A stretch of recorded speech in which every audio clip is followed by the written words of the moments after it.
Hi, I'm Mike, and today I'm going to be hanging a group of pictures on this wall behind me. Hey, if this is your first time here, don't forget to hit the subscribe button below so you don't miss anything. So hanging pictures is easy, right? I mean, you put a nail in the wall and you hang it on there. Well, when you're doing groups of pictures, either 2, 3, or 4 on the wall, and they're very close together, it gets a little more complex, especially when they're very close together. What helps me is to draw a sketch on a piece of paper, just by hand, and make measurements one time, and then write down every single measurement on the paper and just transfer that to the wall.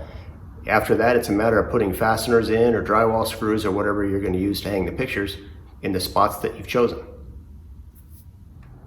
So here's the pictures that I'm hanging today. You can see when combined they both go together fairly close and make a overall picture of a wave or something there. And the wall is it's not that large, and the ceiling in this room is very short, so it's going to be a little tricky. On the back of these pictures are, and this makes it even tougher, there's 2 mounting points, one on each side of the frame. It would be a heck of a lot easier if I had one mounting point at the top of the frame, or even a piece of wire that went from one to the other. Then I would have only one measuring point. And there's no flex in these things either, so the measurements and the fasteners have to be really pretty nuts on. So since this room is so low, I'm going to be mounting the pictures 23 inches from the top of the ceiling. I use a pencil, and I'm just going to make a mark on the wall at 23 inches. That represents the top of this picture should be at that mark. So here's the back of my picture. Now I've got a mark drawn already at 23 inches from the top of the ceiling, which is where the top of this picture is going to go. But I need to add to that the distance between the top of the picture and the top of this mounting point here. And so I lift that up and I put stress on it so that if there's any play, it's going to get rid of that. It's going to replicate this picture hanging under its own weight. So that is about 13 7/8. So I'm going to take 13 7/8, add it to my 23 inches from the top of the ceiling, and that's going to be the height at which these points will sit. So this wall is 106 inches from left to right, so I'm going to take the midpoint, which is 53 inches. That'll be my midpoint line, and then I'll take my distance from the top of the ceiling to that midpoint line.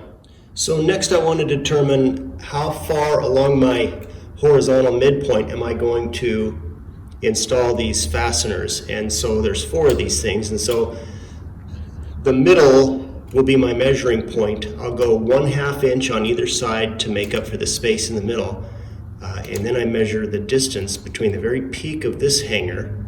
And this thing is sloppy. These are cheap pictures, because look at this. I go anywhere from 1/4 inch to 3/4 or to 3/8 of an inch along there. So I'm going to pick 3/8 of an inch, and if it doesn't come out right, I'll show you how to fudge it at the end to make it all even and look good. But anyway, so it'll be 3/8 on this one. I'm going to go and do all of them, and you should too, because sometimes people install these, sometimes it's machines, and one may be 1/8 of an inch higher or lower or closer or further from the edge. So you should do that on each one of these fasteners.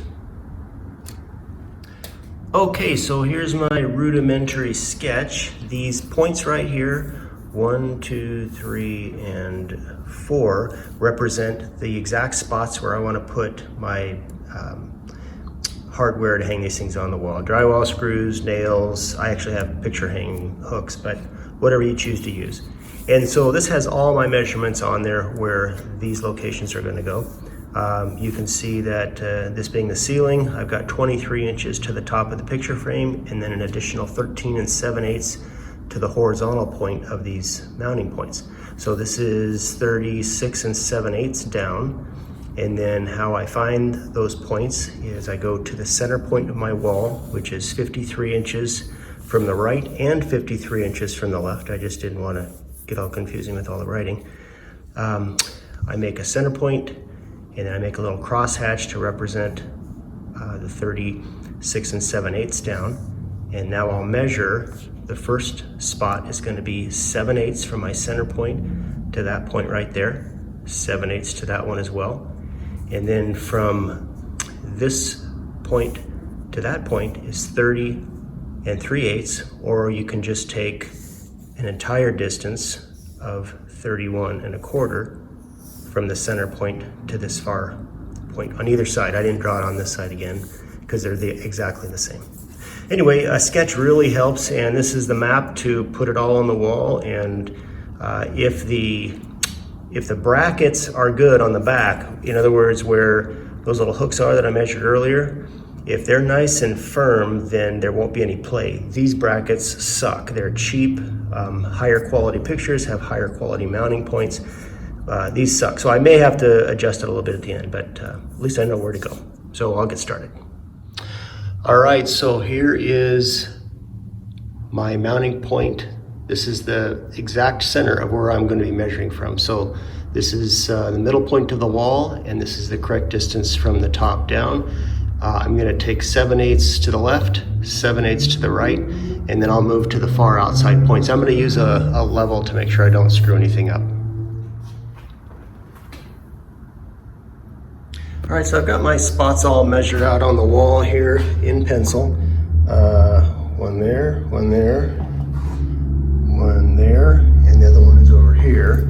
And the nice thing about being able to draw on the wall with pencil is that I can lick my finger and wipe it off. Nobody knows any different. So there's something to be said for quality pictures. I discovered that these frames are plastic. I knew they were plastic, but they're concave. So anyway, there's something to be said for high quality pictures. These are the hangers I'm using. I'm gonna hit the tip of that nail into my spot, and then as I hammer it in, it's gonna tend to stand up and rise up just a little bit. I just want the back of this along the wall and that fully engaged in the drywall. These are actually 30-pound hangers. These things weigh maybe, I don't know, 5 pounds because they're so cheap. The reason I got them is that the bottom opening here is large enough where I don't have to sit there and fight that picture with those weird hangers on it. So I'm going to tap these in now.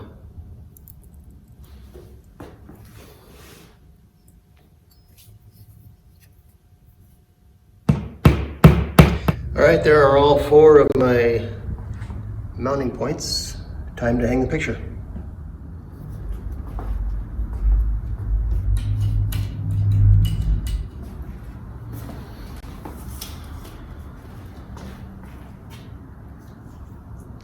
All right, so you can see with all the measuring I did, I am off by a little bit here.